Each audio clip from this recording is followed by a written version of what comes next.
त्रिलोचन जी की पत्नी बोली, छोटा सा बालक, इसका आधे हाथ का तो इसका पेट है, एक रोटी में झिक जाएगा ये, इसके लिए मैं बना दिया करूंगी।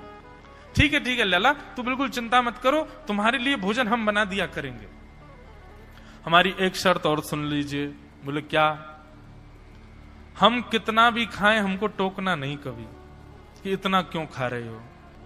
त्रिलोचन जी बोले, भैया हम क्यों टोकेंगे, तुम बढ़िया 2-3 रोटी खा लिया करना। बोले 2-3 रोटी तो हमारी दाढ़ में छुप जाती है कहीं पर, हम तो प्रेम से पाते हैं। बस आप लोग ये नियम याद रखना, आप कभी ये मत कहना कि इतना क्यों खा रहे हो।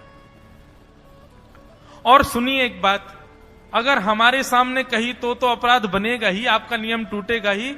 किसी और से जाकर के यदि आपने कह दिया कि बहुत खाता है, क्या बताएं, तो हम उसी दिन अंतर ध्यान हो जाएंगे, उसी दिन आपका घर छोड़ के चले जाएंगे, फिर ढूंढते रहना सेवक। त्रिलोचन जी बोले, हम क्यों कहेंगे भैया, हम तो कभी नहीं कहेंगे, हम दोनों तुमको वचन देते हैं, तुम प्रेम से रहो, सबका सेवा करो, हम कभी नहीं कहेंगे कि इतना खाता है। भगवान बोले तो ठीक है, फिर कल से सेवा शुरू। अगले दिन महाराज त्रिलोचन जी और पत्नी उठे सवेरे ब्रह्म मुहूर्त में, देखा तो महाराज भीतर ही ठाकुर जी बढ़िया अपनी कमर कस करके, सिर पर ढांटा बांध करके, मुंह पर कपड़ा लगा करके और कढ़ाई में लिए चला रहे हैं, बना रहे हैं दाल।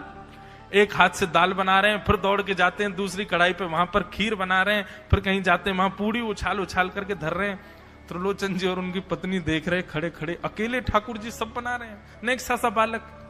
8 बजे से संतों की जमात आनी प्रारंभ हो गई, सुबह के समय हो गया। महाराज अकेले ही पत्तल लेकर के दौड़ते हैं, सारे संतों को पत्तल बांट आते हैं, फिर अकेले ही सामग्री लेकर के जाते हैं और लेकर के सबको बांटते हैं। त्रिलोचन जी कोई सामग्री लेके जाए तो ठाकुर जी बीच में ही आ जाते हैं, बाबूजी आप जाके बैठो, मैं बांट रहा हूं ना, आप उठ के मत आओ, आप उठ के आओगे सब फैल जाएगा, मैं कर रहा हूं ना सब। अकेले ठाकुर जी, अकेले अंतर्यामी भगवान सब कर रहे थे। और त्रिलोचन जी और उनकी पत्नी बड़े प्रसन्न, जय हो विठोबा, तेने तो भैया ऐसा लगे साक्षात तुम ही आ गए हो, कितनी कृपा हो रही है, देखो कैसा सेवक मिला है हमें। भली संतान नहीं दी ठाकुर जी ने, लेकिन ऐसा सेवक दिया है जिससे परिपूर्ण आनंद हो गया है। संतों की भोजन प्रसादी हुई, महाराज खूब प्रेम से सब संतों को पवाया, संत भी सब वाहवाही करके गए, बोले वाह त्रिलोचन जी आपके यहां खूब बार पाया, लेकिन आज जैसा प्रसादी हमने कभी नहीं पाई।